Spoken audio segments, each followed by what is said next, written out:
I never thought I'd be one of those guys. The ones you read about online. Those sad, clueless dudes who didn't see the signs. But here I am, telling you this because apparently I was blind as hell. It all started about 8 months ago. My wife, Emily, decided to get serious about her fitness. She'd always been into staying healthy, but this was different. She went from the occasional yoga class to hitting the gym 5-6 days a week. First, I was proud of her. She said it was part of her New Year's resolution, and I figured, hey, good for her, right? But then things started to shift. She became obsessed.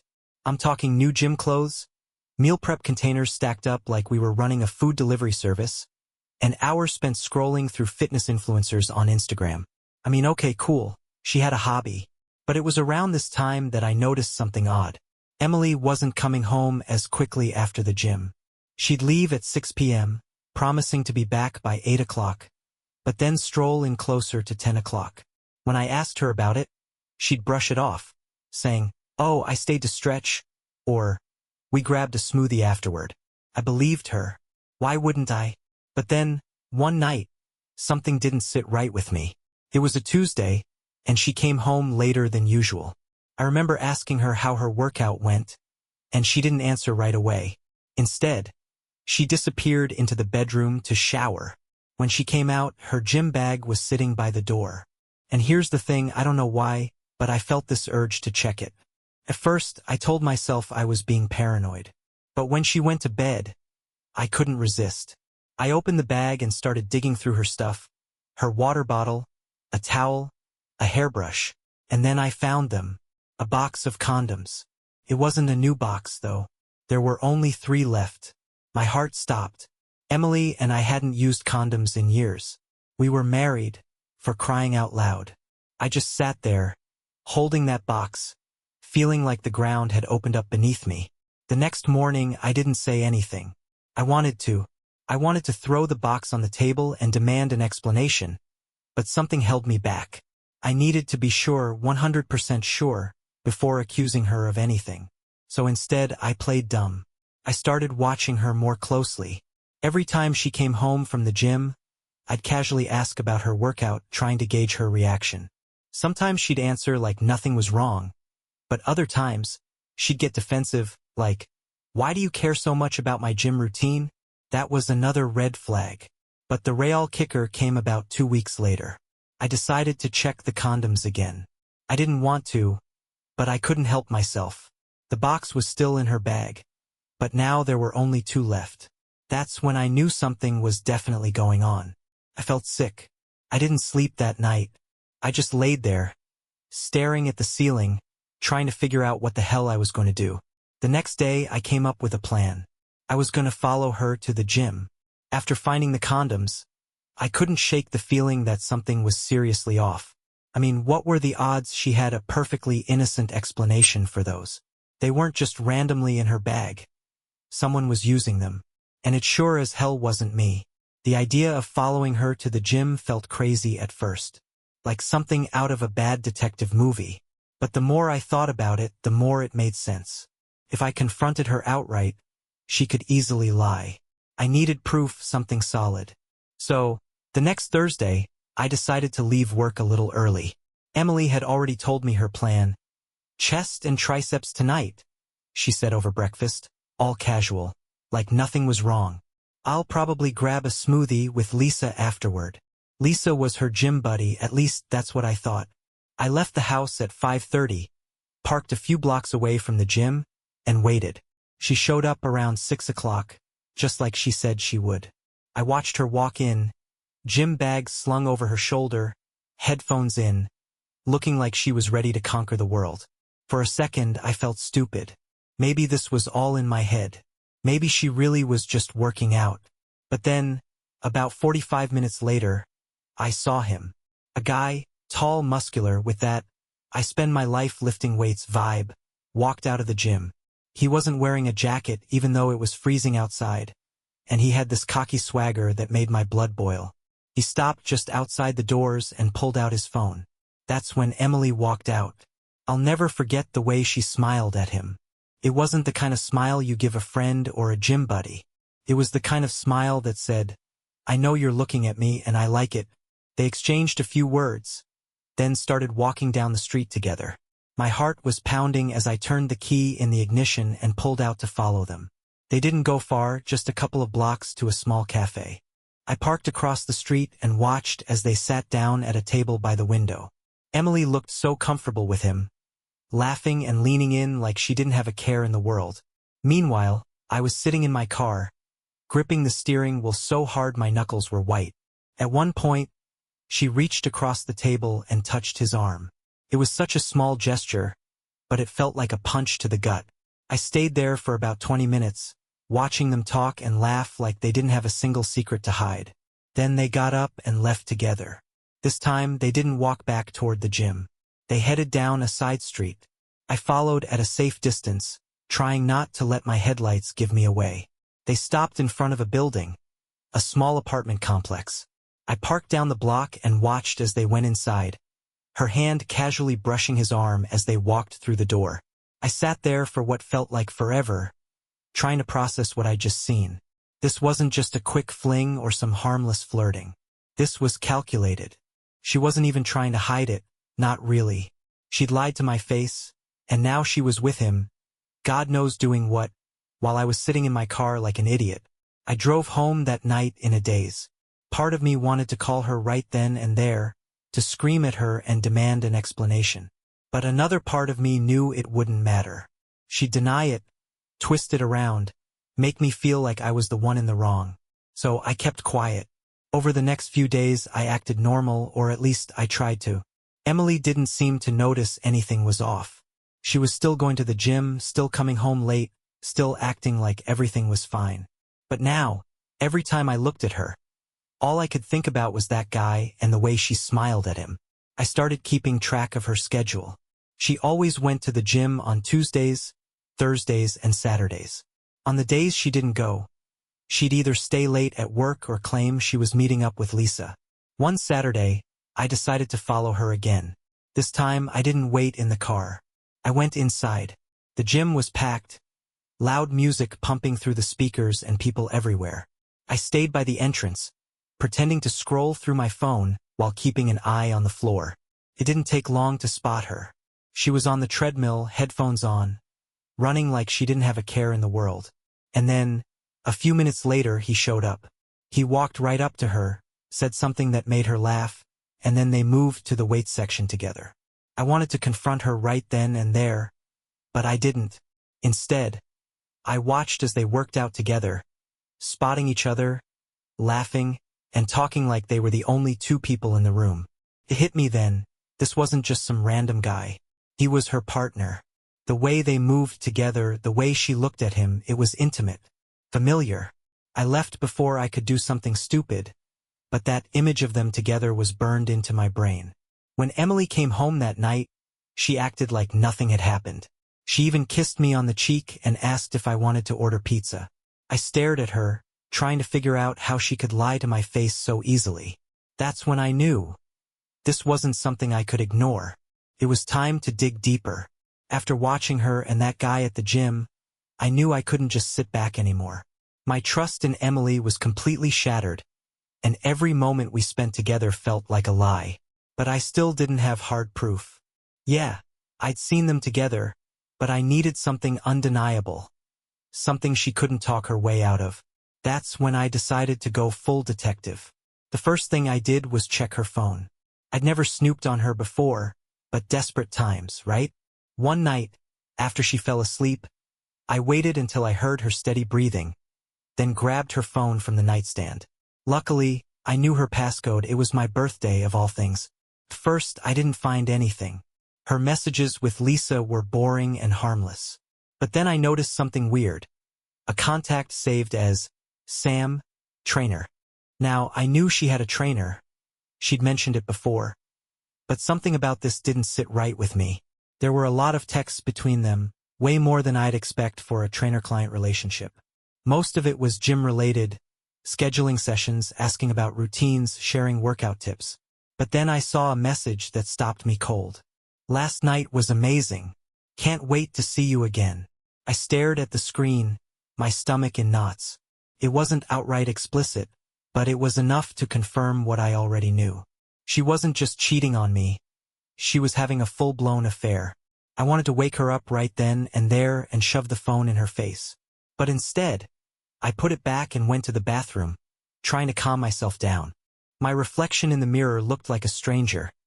Eyes bloodshot, jaw clenched, hands shaking.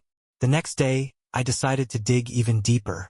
I checked our joint bank account to see if there were any suspicious charges. Sure enough, there were plenty. A hotel 2 towns over, dinners at fancy restaurants, and a charge from some spa I'd never even heard of. I also started paying attention to her behavior. Every time she got a text, she'd angle her phone away from me, like she didn't want me to see. And when she wasn't on her phone, she seemed distracted, distant. It was like she was physically there but mentally somewhere else. At this point, I had more than enough evidence to confront her. But part of me didn't want to. Not yet. I needed to understand why. Why she was doing this. Why she thought she could get away with it. That's when I decided to follow her one last time. It was a Saturday, and she told me she was heading to the gym as usual. I waited a few minutes after she left, then grabbed my keys and followed her. But this time, instead of going to the gym, she drove to that same apartment building I'd seen her at before. I parked down the street and watched as she went inside. After about an hour, she came out, this time with him. They didn't even try to hide it. He had his arm around her waist, and she was smiling up at him like he was the center of her universe. They walked to her car, talked for a minute, and then kissed. That was it. That was the moment I knew there was no coming back from this. But here's where things got interesting. As I was sitting there, trying to decide whether to confront them or just drive away, I noticed someone else watching them. A woman, standing on the other side of the street. She looked pissed. At first, I thought she was just a random bystander. But then I realized she was holding her phone up, taking pictures of them. I got out of my car and approached her, my curiosity outweighing my anger. "Hey," I said, keeping my voice low. "Do you know them?" She looked at me, her eyes narrowing. "Yeah, that's my boyfriend." I swear, my jaw almost hit the pavement. For a moment, we just stared at each other, both of us trying to process what the hell was going on. Then she said, "Who are you?" "I'm her husband." Her expression softened, and for a split second, I thought she was going to cry. But instead, she straightened up and said, "Well, looks like we've got some things to talk about." We exchanged numbers and agreed to meet up later that day. When we sat down at a coffee shop that afternoon, she told me everything. Her name was Jessica, and she'd been dating Sam for over a year. She'd started getting suspicious a few months ago when he started coming home late and acting secretive. She'd gone through his phone and found texts from Emily, but she hadn't confronted him yet. "I wanted to catch him in the act," she said. Sipping her coffee like this was just another day in her life. Guess today was my lucky day. We spent the next hour comparing notes, piecing together the timeline of their affair. Turns out it had been going on for at least 6 months. Longer than I'd even suspected. By the time we left, we had a plan. Jessica was going to confront Sam, and I was going to confront Emily. But we agreed to do it at the same time so they couldn't twist the story or cover for each other. That night, when Emily came home, I was waiting for her. I was ready for her when she walked through the door. It was almost 10:30 p.m., later than usual, and she had her usual gym bag slung over her shoulder. She came in with that same fake casualness she'd been wearing for weeks, like nothing in the world was wrong. "Hey," she said, flashing me a quick smile before kicking off her shoes. "How was your day?" I was sitting on the couch, but I didn't respond right away. Instead, I studied her, trying to figure out how she could look me in the eye like that, knowing what I knew. "It was fine," I said finally. My voice was calm, steady. "How was the gym?" "Good. Pretty packed tonight," she said, walking past me toward the kitchen. "Lisa says hi, by the way." That was it. The final straw. I stood up and followed her, leaning against the doorway as she grabbed a glass of water. "Did Lisa say hi, or was it Sam?" I asked, my tone sharper now. Her hand froze mid-air, the glass halfway to her lips. She turned to me slowly, her face a mix of confusion and something else. Something closer to fear. "What are you talking about?" she asked, trying to sound casual, but her voice wavered. I took a step closer, holding her gaze. "You know exactly what I'm talking about, Emily. Sam. Your trainer. The guy you've been sneaking around with for months." Her eyes went wide, and she set the glass down on the counter with a trembling hand. "Where is this coming from?" she stammered, her voice rising. "Are you seriously accusing me of cheating?" I almost laughed. The audacity. "I'm not accusing you of anything," I said, reaching into my pocket and pulling out my phone. "I'm telling you. I followed you. I've seen you with him. I know about the hotel, the dinners, the condoms in your bag." Her face turned pale. For a moment, she just stood there, staring at me like a deer in headlights. Then, she did what I'd been expecting. She started lying. "This is crazy," she said, shaking her head. "You're being paranoid. Sam's just my trainer. We've been working on my form, and sometimes we grab a bite after the gym. That's it." "Your trainer, huh?" I said, stepping closer. "Do trainers usually kiss their clients in the street? Do they spend the night together at apartments? Because I've seen the texts, Emily. Last night was amazing. Care to explain that?" Her mouth opened and closed like she was trying to form words, but nothing came out. And then, the phone rang. Not mine. Hers. She glanced down at it, and her face flushed when she saw the name on the screen. Sam, trainer. I couldn't believe the timing. It was like the universe was handing me the smoking gun on a silver platter. "Go ahead," I said, gesturing to the phone. "Answer it." She didn't move. "Answer it, Emily," I shouted, my voice echoing through the house. Finally, she grabbed the phone and declined the call, her hands shaking. "I can explain," she said, her voice barely above a whisper. "Oh, I'd love to hear this," I said, crossing my arms. "Explain how you've been lying to my face, sneaking around, and throwing away our marriage for a guy who doesn't even have the decency to stay out of your DMs when you're at home." Tears started streaming down her face, but I didn't feel a shred of sympathy. Not after everything. "It wasn't supposed to be like this," she said, her voice cracking. It just happened. It just happened? That's your excuse," I said, my voice dripping with sarcasm. "You didn't just trip and fall into an affair, Emily. You made a choice. Over and over again." For a moment, she didn't say anything. Then she tried a different tactic. "It didn't mean anything," she said, stepping toward me. "I swear. It was just, I don't know, a distraction. But it's over now. I ended it." "Bullshit," I snapped. "You're still lying. I know you saw him tonight. I saw you leave his apartment."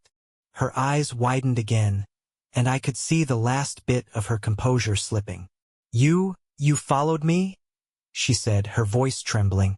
"Do you have any idea how crazy that is?" I laughed bitterly. "Crazy? Crazy is risking your marriage for some guy who doesn't even care about you. Crazy is lying to my face and expecting me to be stupid enough to believe you. So no, Emily. I'm not the crazy one here." She opened her mouth to say something, but before she could, my phone buzzed. It was a text from Jessica, Sam's girlfriend. Jessica confronted him. He admitted everything. "How's it going on your end?" I looked up at Emily, my grip tightening on the phone. "You know what the funny thing is?" I said, my voice eerily calm. "You're not even his only secret. Turns out Sam has a girlfriend, too. And she's just as pissed off as I am." Her face crumpled, and she started sobbing, full-on ugly crying. "Please," she said, grabbing my arm. "I'm sorry. I was stupid. I made a mistake. Just, please don't leave me." I pulled my arm away, disgusted. "It's too late for that, Emily. You made your choice. Now, I'm making mine."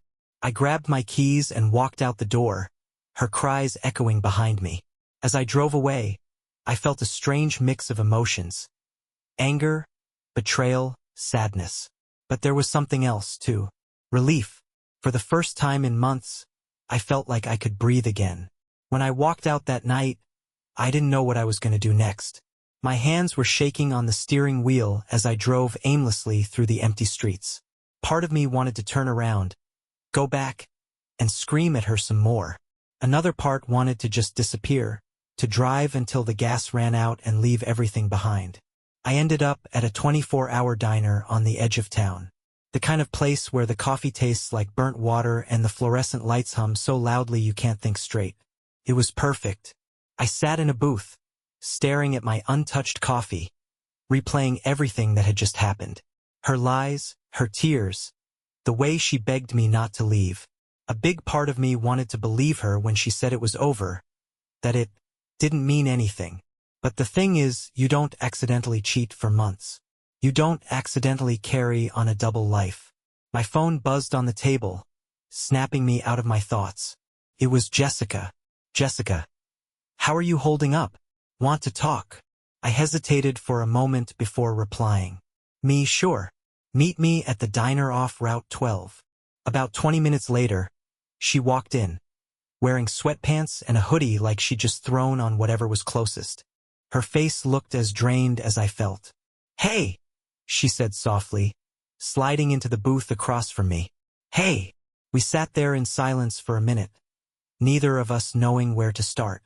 Finally, she broke it. So, he admitted everything, she said, stirring the sugar into her coffee even though she hadn't taken a sip. He tried to play it off at first, said I was imagining things. But when I showed him the pictures, he couldn't deny it anymore. Did he say why? I asked, even though I wasn't sure I wanted to hear the answer. She let out a bitter laugh. Why? Because he's a selfish, lying asshole. He said it just happened, that he didn't mean to hurt me, blah blah blah. Same crap your wife probably said. I nodded because yeah, Emily had said almost exactly the same thing. Jessica sighed and leaned back in the booth. The worst part is, I think I saw it coming. He's been distant for months. Always on his phone, coming home late, making up excuses. I guess I just didn't want to believe it. You don't want to believe the person you love is capable of that, you know? Yeah, I said quietly, staring down at the table. We sat there for a while, talking about everything. How we'd both started noticing the signs, how we'd both ignored them until we couldn't anymore. It was strange, opening up to someone I just met, but there was something comforting about it. She was the only person who could really understand what I was feeling. What are you going to do now? She asked eventually. Divorce her, I said without hesitation. The word felt heavy, but it also felt right. There's no coming back from this. She nodded. Same. I packed up all his stuff and left it on the porch before I came here. Told him to pick it up by tomorrow or I'm donating it to Goodwill.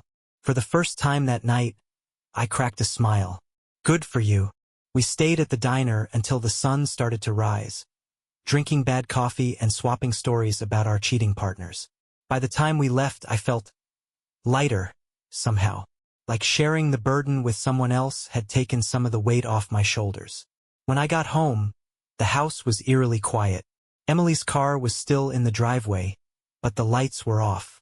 I half expected her to be waiting up for me, but when I walked into the bedroom, she was asleep, or at least pretending to be. I grabbed a blanket from the closet and slept on the couch that night. The next morning, I woke up to the sound of her shuffling around the kitchen. She looked like she hadn't slept at all. Her eyes were puffy, her hair a mess. Can we talk? She asked, her voice barely above a whisper.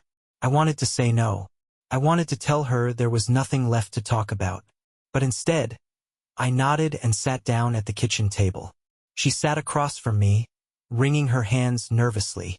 I know I messed up, she said. I know I don't deserve your forgiveness. But I need you to know that I'm sorry. I don't know why I did it. I was stupid and selfish and I held up a hand, cutting her off. Emily, stop. I don't need an apology. What I need is for you to be honest. Why him? Why now? She stared at the table for a long time before answering. I don't know, she said finally. At first it was just exciting. He made me feel wanted, like I was someone special. And I guess I convinced myself it didn't matter, because I thought I could keep it separate from us. But then it got out of hand, and I didn't know how to stop. I wanted to yell at her, to throw something, to make her feel even a fraction of the pain she'd caused me. But instead, I just sat there, numb. It doesn't matter why, I said eventually. What matters is that you lied. Over and over again. And now I can't trust you anymore. Without trust, what's the point? Tears started streaming down her face again, but I didn't feel anything. I think you should stay with your sister for a while, I said, standing up. I'll start looking for a lawyer. She didn't argue. She just nodded, defeated, and went to pack a bag. As I watched her walk out the door, I felt a strange mix of emotions. Relief, sadness, anger. But more than anything, I felt ready to move on. When Emily walked out of the house with her overnight bag, I didn't feel the satisfaction I thought I would. I'd imagined that moment so many times, her leaving, her finally facing the consequences of what she'd done. But standing there at the window, watching her car pull away, it just felt hollow. I spent the rest of the day in a fog, pacing around the house, trying to distract myself. I cleaned the living room, the kitchen, even the garage, but no matter how hard I scrubbed, I couldn't get rid of that knot in my chest. Everywhere I turned, I saw her, her shoes by the door, her favorite coffee mug on the counter, her sweater draped over the back of the chair. It hit me then how much of our lives were intertwined. It wasn't just the physical stuff. It was the routines, the inside jokes, the shared history. We'd been together for 8 years, married for 5, and now all of that felt tainted. Around 3 p.m., I decided to call my best friend, Mike. I hadn't told him anything yet, and honestly, I wasn't sure I wanted to. But I needed to talk to someone who knew me, someone who could help me make sense of everything. Mike picked up on the second ring. Yo, what's up, man? Hey, I said, my voice cracking a little. You got a minute? Of course. What's going on? I hesitated for a moment, then blurted it out. Emily cheated on me. There was a long pause on the other end of the line. What? Yeah, I said, swallowing the lump in my throat. It's been going on for months. I found out a few weeks ago. She's been sneaking around with some guy from her gym. Holy shit, dude, he said, his voice full of disbelief. I don't even know what to say. Are you okay? I let out a bitter laugh. Not really.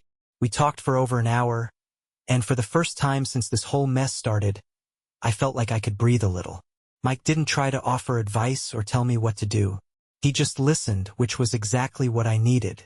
You're doing the right thing, he said before we hung up. You deserve better than this, man. Hearing that from someone else made it feel real. That night, I finally let myself look through the pictures Jessica had sent me. She'd taken a few from outside the apartment building and a couple more of them at the gym. They weren't explicit, just little moments that, out of context, could have been innocent. But I knew better. I couldn't stop staring at one photo in particular. It was a shot of Emily and Sam standing close together, their heads tilted toward each other, both of them smiling. It wasn't the kind of smile you gave a casual acquaintance. It was the kind of smile you saved for someone you were completely infatuated with. Looking at it made my stomach churn, but I forced myself to keep it in front of me. This was my reality now. I needed to stop living in denial. The next morning I called a lawyer. Her name was Rachel, and she came highly recommended by one of Mike's coworkers. When I explained the situation, she didn't seem surprised. Unfortunately, this isn't uncommon, she said, her tone matter-of-fact. The good news is, since you have evidence of her infidelity, it could work in your favor during the divorce proceedings. Evidence? I asked, frowning. The pictures, the text messages, anything that proves the affair. Do you still have access to her phone or any other documentation? I thought about the texts I'd seen and the pictures Jessica had taken. Yeah, I've got some stuff. Good, Rachel said. Make sure you keep all of it. Don't delete anything, and don't tell her what you're planning. The more prepared you are, the smoother this will go. We scheduled a meeting for later that week, and when I hung up, I felt a strange mix of dread and relief. This was really happening. By the time Wednesday rolled around, I was starting to feel like myself again. Well, a version of myself, anyway. I was still angry, still hurt, but at least I wasn't drowning in it. That night, Jessica texted me out of the blue. Jessica, how are you holding up? Me, better than I was. You, Jessica, same. It's been weird, honestly. I keep expecting him to show up at my door, but he hasn't. We ended up texting back and forth for a while, talking about everything from our cheating exes to how we were dealing with the fallout. It felt good to have someone who got it, someone who didn't look at me with pity or try to give me cliché advice. By the end of the conversation, I found myself smiling for the first time in days. The next day, I had my first meeting with Rachel. She walked me through the divorce process, explaining what to expect and what my options were. Do you want to try mediation? Or are you planning to take this to court? She asked.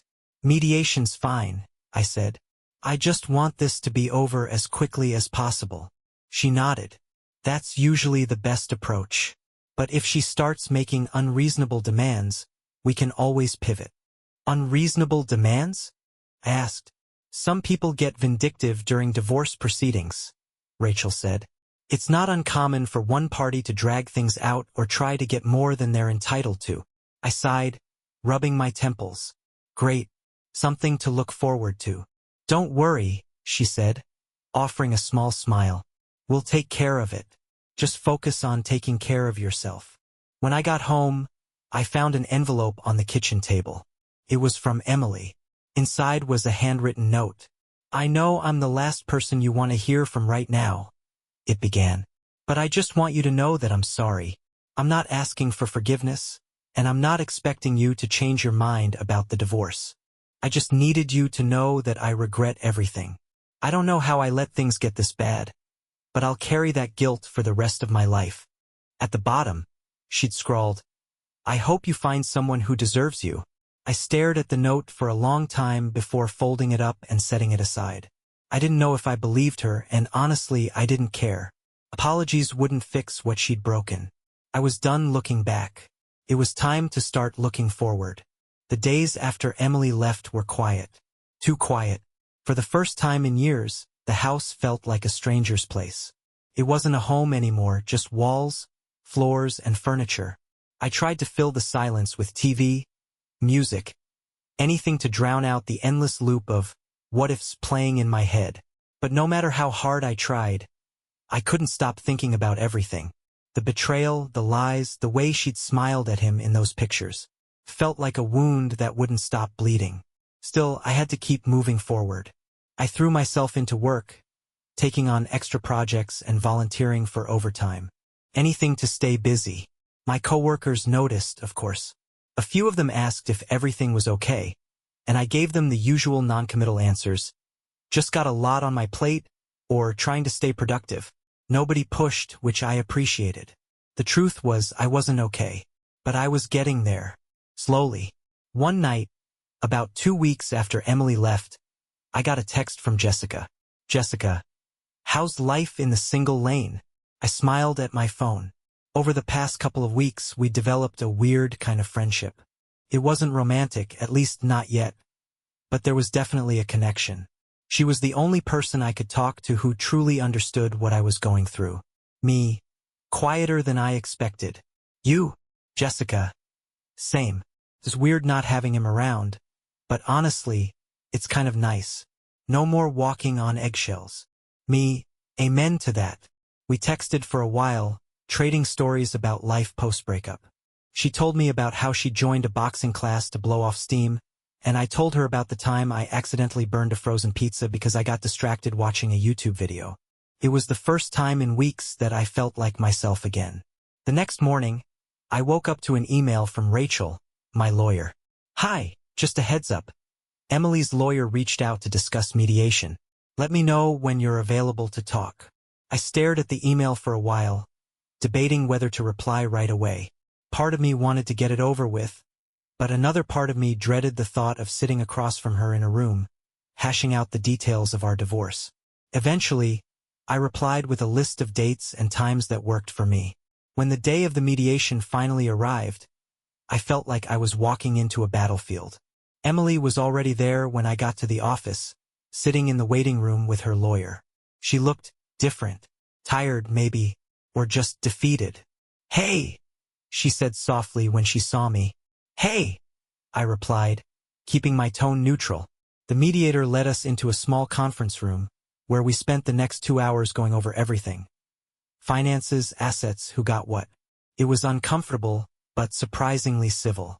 Emily didn't fight me on much, and by the end of it we had a tentative agreement in place. When it was over, she caught me by the elevator. "Thank you," she said, her voice barely audible.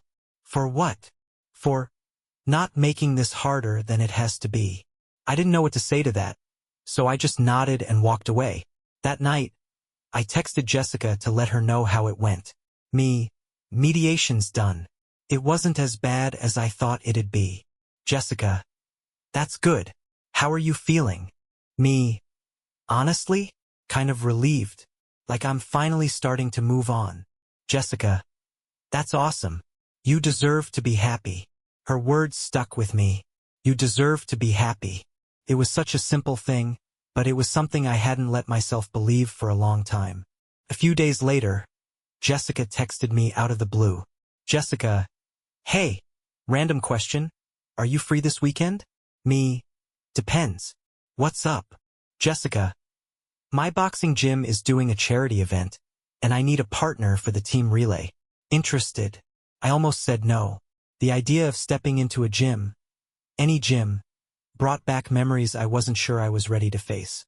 But then I thought about how much I'd enjoyed talking to Jessica, how she'd been a lifeline for me over the past few weeks. Sure. Why not? When Saturday rolled around, I found myself standing outside a nondescript gym, feeling like a fish out of water. Jessica met me at the door, her hair tied back in a ponytail and a pair of bright red gloves slung over her shoulder. "Glad you made it," she said, grinning. "Thanks for dragging me out of the house," I replied, only half joking. The event was chaotic but fun. We spent the afternoon doing ridiculous exercises, flipping tires, running obstacle courses, sparring with foam bats. By the end of it, I was sweaty, sore, and more exhausted than I'd been in years. But for the first time in a long time, I felt alive. Afterward, Jessica and I grabbed a bite to eat at a nearby diner. "Not bad for your first boxing event," she said, smirking over her burger. "Not bad? I crushed it," I said, feigning offense. She laughed, and for a moment, everything else faded away. The hurt, the betrayal, the weight of the last few months. It was still there, but it didn't feel so heavy anymore. By the time we said goodbye, I realized something surprising. I wasn't just surviving anymore. I was starting to live again. The days after the charity event felt different. For the first time since my life had imploded, I wasn't consumed by anger or sadness. Instead, I found myself thinking about the future, about what my life could look like without Emily in it.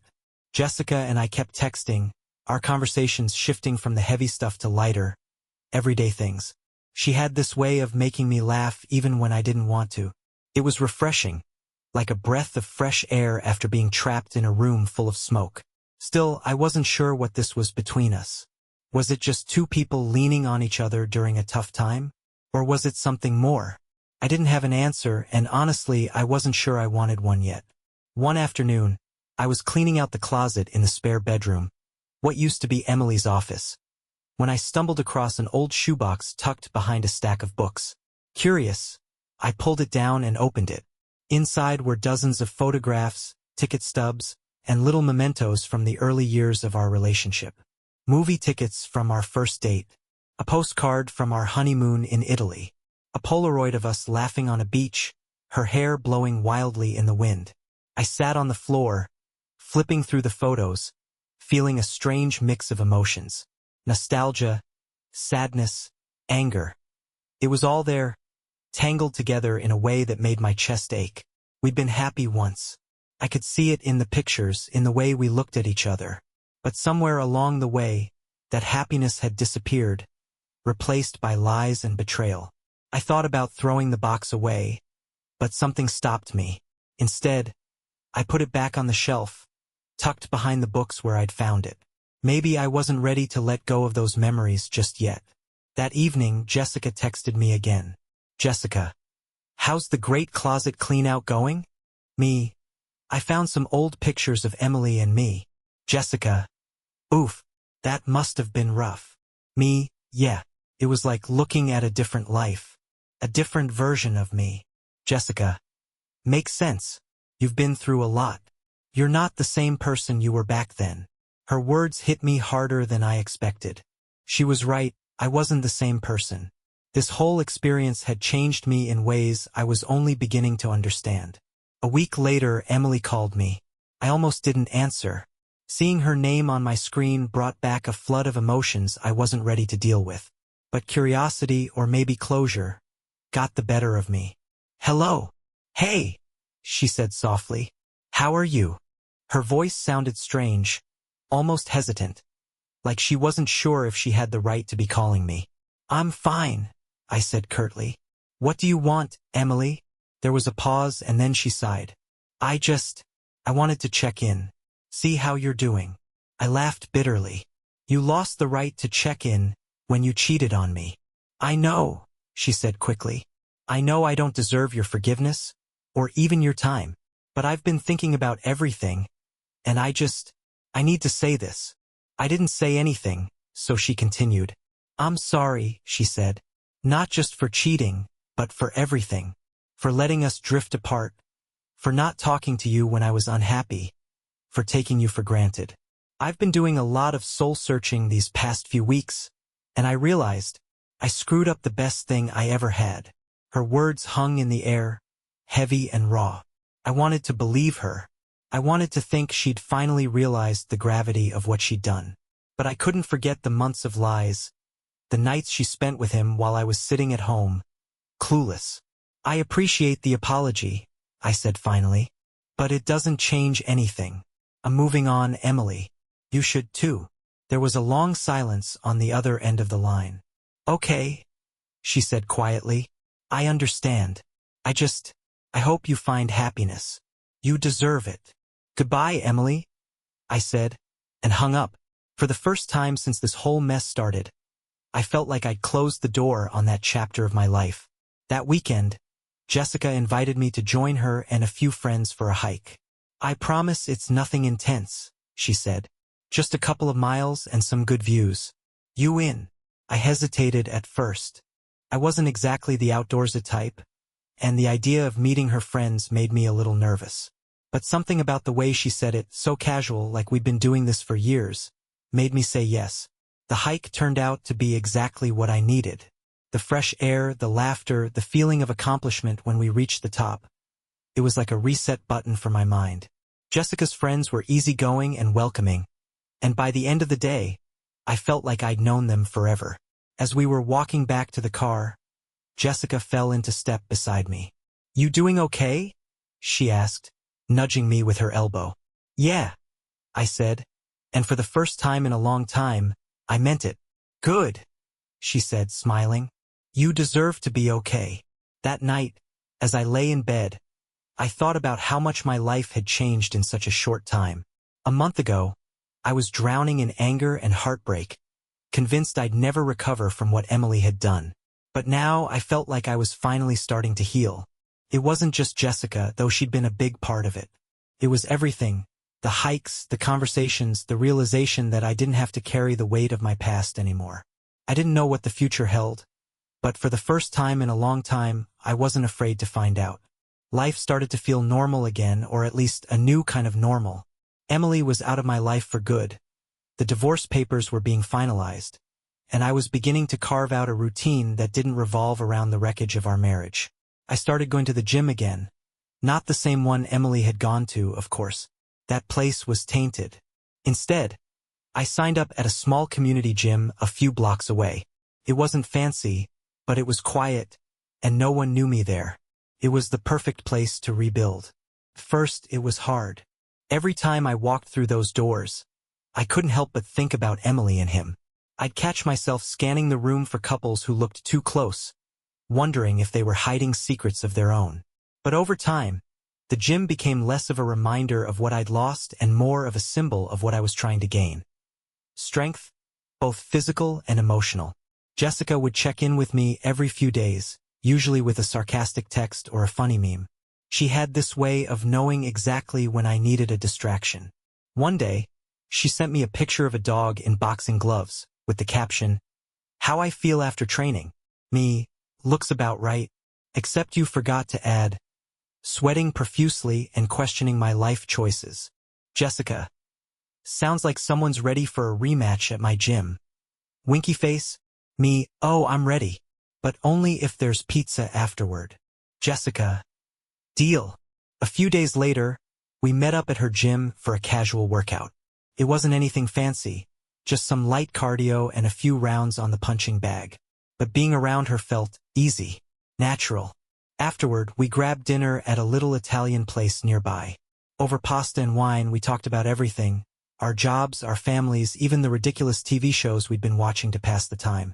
At one point, she asked, "So, what's next for you? Now that you're starting over." I thought about it for a moment, twirling my fork in my pasta. Honestly, I have no idea. For so long, my life was tied to Emily. Everything I did, everything I planned, it was all about us. Now it's like, I'm starting from scratch. She nodded, her expression thoughtful. That's not a bad thing, though. Starting over can be scary, but it's also kind of exciting. You get to figure out what you want, without anyone else's expectations. Her words stuck with me. That night, as I lay in bed, I started thinking about what Jessica had said. What did I want? For so long, I'd been focused on surviving, getting through the divorce, processing the betrayal, picking up the pieces. But now that the dust was starting to settle, I realized I didn't have a clear vision for my future. I'd always thought I'd have a family by now, a house full of kids and chaos.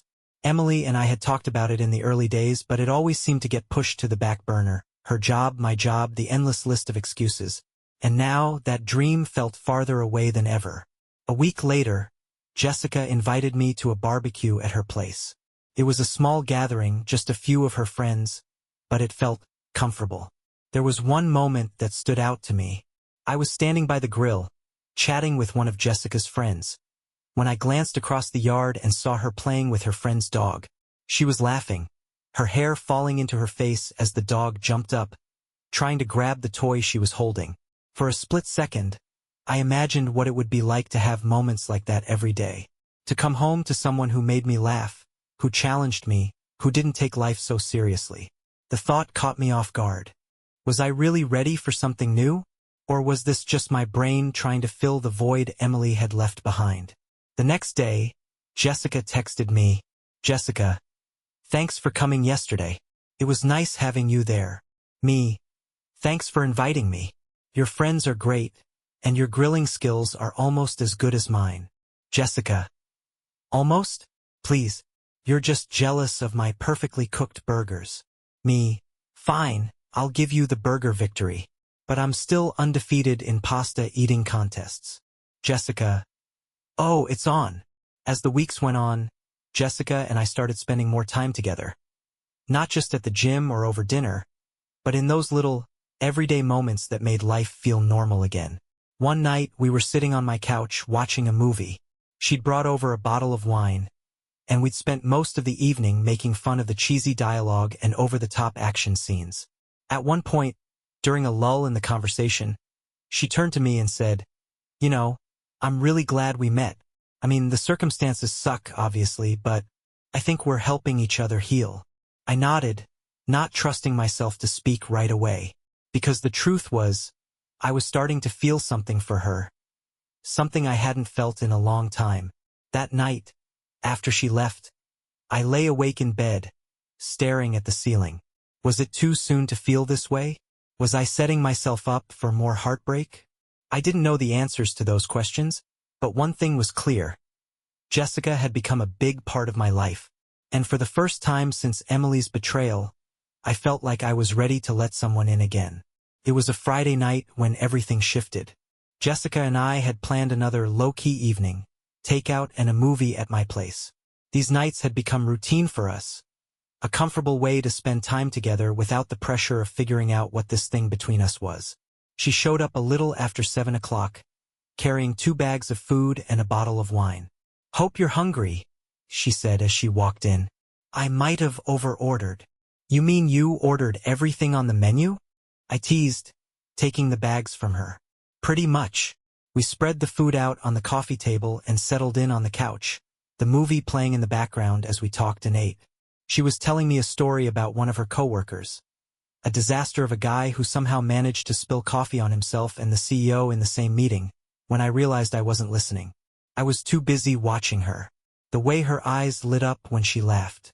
The way she waved her hands around when she got to the punchline, like she couldn't contain her energy. She caught me staring and paused mid-sentence. What? She asked, tilting her head. Nothing, I said quickly, shaking my head. Just, you're really animated when you tell stories. She smirked. Is that your polite way of saying I talk too much? No, I said, smiling back. I like it. Her smirk softened into something else, something quieter. For a moment, we just looked at each other, the space between us feeling smaller than it had a second ago. And then it happened. I don't know who moved first, if she leaned in or if I did. But before I knew it, her lips were on mine. It wasn't planned. It wasn't rehearsed. It just happened. For a moment, time seemed to stop. The world shrank down to just the two of us, and everything else, the pain, the past, the doubt, faded away. When we finally pulled back, she looked at me with wide eyes, like she couldn't believe what had just happened. Wow, she said softly. Yeah, I agreed, my voice barely above a whisper. Was that okay? She asked, her expression uncertain. I nodded. More than okay. The rest of the night was a blur. We didn't talk about what had happened, not yet. But there was an unspoken shift in the air. We sat closer on the couch, our arms brushing occasionally, and every touch felt electric. When she left that night, she hesitated at the door. Thanks for tonight, she said, her voice softer than usual. Anytime, I replied. She gave me a small smile, then turned and walked to her car. I stood in the doorway, watching her drive away, my mind racing. What had we just done? The next day, I couldn't stop thinking about her. About the kiss. About the way she'd looked at me afterward. It was like something had clicked into place. Something I hadn't even realized was missing. But at the same time, I couldn't shake the nagging voice in the back of my head. Was I moving too fast? Was I just looking for a distraction? And what about her? Was she ready for this? I debated texting her all day, my phone burning a hole in my pocket. Finally, around 4 p.m., she beat me to it. Jessica, hey, can we talk? We met at a park near her apartment, a quiet spot with a walking trail and a small pond. When I got there, she was sitting on a bench, her hands clasped in her lap. Hey, I said, sitting down next to her. Hey, she replied, not quite meeting my eyes. For a moment, neither of us said anything. The tension was thick, and I could feel my heart pounding in my chest. About last night, she began, finally looking at me. I don't want you to think I was trying to push you into anything. You weren't, I said quickly. If anything, She held up a hand, cutting me off. Let me finish. I really like spending time with you, and I feel like we've built something good. But I also know we're both coming out of really messy situations, and I don't want to rush into anything without knowing we're both ready. I nodded, letting her words sink in. I guess what I'm trying to say, she continued, is that I don't want to lose what we have by jumping into something we're not ready for. Her honesty caught me off guard. I'd been so wrapped up in my own thoughts, my own fears, that I hadn't considered she might be feeling the same way. You're right, I said finally. The last thing I want is to mess this up. I don't know what this is between us, but I know it's important. And I'm willing to take it slow if that's what you need. She let out a small breath of relief, her shoulders relaxing. Thank you. We sat there for a while, watching the ducks paddle around the pond. It wasn't a grand, romantic moment, but it felt real, honest. And for the first time in a long time, I felt like I was exactly where I was supposed to be. That night, as I lay in bed, I realized something. I wasn't afraid anymore. I wasn't afraid of the past or the future, or what might happen if Jessica and I decided to take this thing between us to the next level. because for the first time since my world had fallen apart, I felt like I was ready to rebuild it. Over the next few weeks, Jessica and I settled into a rhythm. We weren't rushing into anything, no labels, no pressure. We were just spending time together. And for the first time in months, I felt like I was finally finding solid ground again. We went on hikes, grabbed coffee after workouts, and swapped stories about our lives before everything fell apart. The more I got to know her, the more I realized how much we had in common.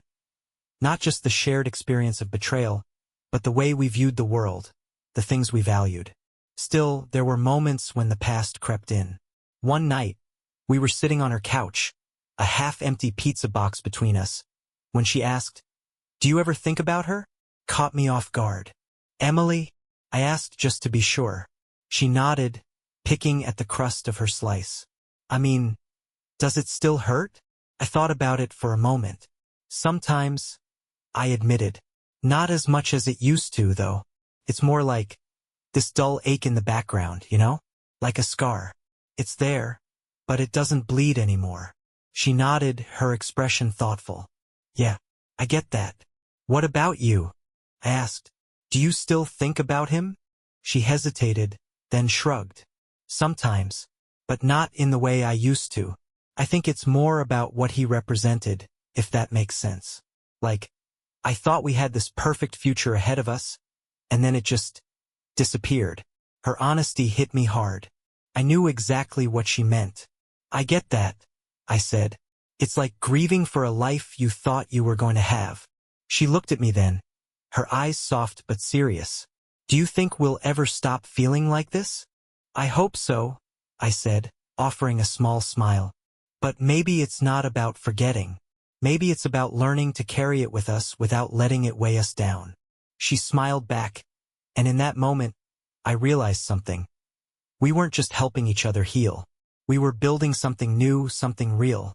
Around the same time, my divorce was finalized. Rachel called me one afternoon with the news. "It's official," she said. "The papers are signed, and the court has processed everything. You're a free man." "Thanks, Rachel," I said, my voice a little shaky.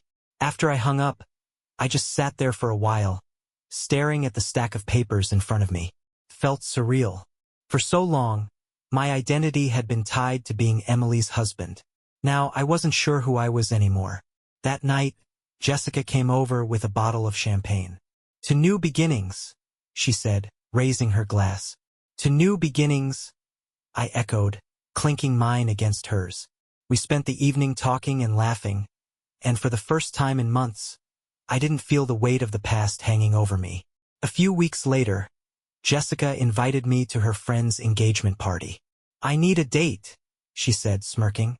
"And you owe me after I let you win that pasta-eating contest." "Let me win," I teased. "I destroyed you. Whatever helps you sleep at night," she shot back. The party was at a rooftop bar downtown, with twinkling string lights and a view of the city skyline. Jessica introduced me to her friends, and we spent the night mingling, sipping cocktails and dancing. At one point, as we were standing by the railing, looking out over the city, she turned to me and said, "I'm glad you came." "Me too," I said, smiling. For a moment, neither of us said anything. The air between us felt charged, like something unspoken was hanging there, waiting to be acknowledged. Finally, I took a deep breath. "Jessica, I know we said we'd take things slow, but..." She looked at me, her eyes wide, waiting. "I think I'm ready," I said, "for whatever this is. For us." A slow smile spread across her face, and she reached for my hand. "Me too." From that moment on, everything felt different. We still took things one day at a time, but there was a new sense of certainty between us. We weren't just two people trying to heal anymore. We were building something together, something strong, something real. One day, a few months later, Jessica and I were walking through the park when she stopped suddenly and turned to me. "You know," she said, "I never thought I'd find someone like you." "Someone like me?" I asked, raising an eyebrow. She grinned. "Yeah, someone who's terrible at boxing but still tries anyway." I laughed, shaking my head. "Wow, way to ruin the moment." I'm serious, she said, her smile softening. You're kind, and funny, and patient. And after everything we've been through, I think we both deserve something good. She was right. We did. And for the first time in what felt like forever, I wasn't afraid to believe it. Life has a funny way of surprising you. If you told me a year ago that I'd be standing here, happier than I'd ever been, I would have laughed in your face. Back then, I thought my world had ended. But now, looking back, I realize it was just the beginning. Jessica and I weren't perfect. We had our ups and downs like any couple, but what we had felt solid. Real. We were building something together, and for the first time in a long time, I felt like I had a future to look forward to. The turning point came one quiet Sunday morning. We'd spent the weekend at a cabin Jessica had rented in the mountains. Just the two of us. No phones, no distractions. Just fresh air and the kind of silence that makes you forget the rest of the world exists. I woke up early that morning and found her sitting on the porch, wrapped in a blanket, sipping coffee and watching the sunrise. "Hey," I said, stepping outside and sitting down next to her. "Hey," she replied, smiling. For a while, we just sat there, listening to the birds and the rustling of the trees. It was one of those rare, perfect moments where everything felt exactly as it should be. "I've been thinking about something," I said finally. "Oh yeah," she said, glancing at me. "What's that?" I hesitated, searching for the right words. "About us. About what we've been through, and where we're headed." She didn't say anything, just waited, her eyes steady and calm. "I don't think I've ever met someone like you," I said. "Someone who understands me, who gets where I've been, but still makes me excited about where I'm going." Her cheeks flushed, and she looked down at her coffee, a small smile playing on her lips. "What I'm trying to say," I continued, "is that I don't want to take this for granted. You mean a lot to me, Jessica, and I think I'm finally ready to let go of the past and really move forward." She looked up then, her eyes shining. "You don't know how much it means to hear you say that," she said softly. "I feel the same way." For the first time in years, I felt completely at peace. Over the next few months, our lives continued to intertwine. She helped me redecorate my house, turning it from a reminder of my past into a space that felt like mine. I met her parents, who were as warm and welcoming as she was, and she met my sister, who grilled her mercilessly but ended up loving her. Every step we took felt deliberate, like we were building something that would last. One day, about a year after my divorce was finalized, I got a text from Emily. It wasn't long, just a simple, "Hey, I hope you're doing well." I stared at the message for a long time, debating whether to respond. In the end, I decided to reply. "I'm doing great, thanks. Hope you are too." She wrote back almost immediately. "Emily, I am. I just wanted to say thank you for everything. I know I didn't deserve it, but you were always kind, even when I didn't deserve kindness." It was strange, reading those words. For so long, I'd been angry at her, bitter about what she'd done. But now I felt a nothing. Not anger, not sadness, just closure. "I wish you the best, Emily. Take care." After that, I deleted her number from my phone. As for Jessica and me, our relationship kept growing. One evening, as we were sitting on the couch with takeout containers scattered around us, I turned to her and said, "You know, I think you're the best thing that's ever happened to me." She laughed, throwing a piece of broccoli at me. "That's only because I let you win at pasta eating contests." "Seriously?" I said, catching her hand. "You've changed my life, Jess. I don't know where I'd be if I hadn't met you." Her teasing smile faded, replaced by something softer. "Right back at you," she said. In that moment, I realized I wasn't just surviving anymore. I was living. The other day, Jessica and I were walking through the park when she stopped suddenly and turned to me. "What's up?" I asked, raising an eyebrow. She grinned, a mischievous glint in her eye. "Race you to the fountain?" Before I could answer, she took off, laughing as she sprinted ahead. I stood there for a moment, watching her, a smile tugging at the corners of my mouth. Then I took off after her, my heart pounding. Not from the running, but from the realization that for the first time in a long time, I was exactly where I wanted to be. Life doesn't always go the way you plan. People let you down, relationships fall apart, and sometimes it feels like the world is stacked against you. But if there's one thing I've learned, it's this. The end of one chapter doesn't mean the story's over. Sometimes, it's just the beginning of something better. If you enjoyed this story and want to see more dramatic and intriguing tales, don't forget to hit the like button and subscribe to the channel. Your support means the world to me and helps bring more exciting content your way. Also, share your thoughts in the comments. What would you do in this situation? See you in the next story.